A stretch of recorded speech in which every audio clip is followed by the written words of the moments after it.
नमस्कार, मी स्नेहल चौधरी. आपण पाहतात एल एस मराठी. पाहूयात काही महत्त्वाच्या घडामोडी.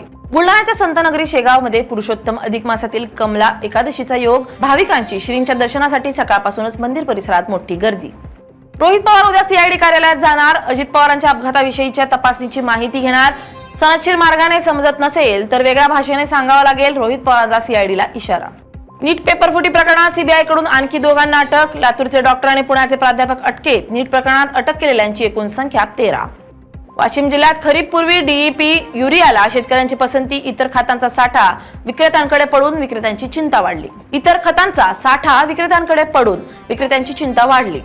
धाराशिवमध्ये चोरीचा आरोप करत बदनामी केल्यानं शेतकऱ्याची आत्महत्या. पोलीस ठाण्यात 5 जणांवर गुन्हा दाखल. बीडच्या वडवणी खापरवाडी परिसरात वादळी वाऱ्यानं सोलार पंपाचं मोठं नुकसान. पंचनामा करून आर्थिक मदत द्यावी शेतकऱ्यांची मागणी.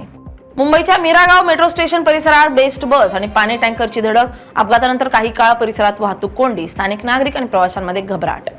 वाशिम ते कोंडाळा मार्गावरील भूमिगत रेल्वे पुलाचं काम संथगतीनं सुरू. शेतकऱ्यांच्या अडचणीत वाढ. पावसाळ्यात परिस्थिती अधिक गंभीर बनण्याची शक्यता. यवतमाळच्या उमरखेड्यात गोवंश तस्करांनी गोरक्षकाला दगडानं ठेचून मारल्याची घटना. गो तस्करांवर मोक्कासारखा कारवाईची मागणी.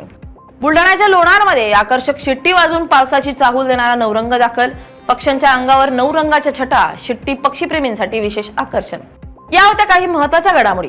पाहत रहा एल एस मराठी, सत्याची नवी दिशा.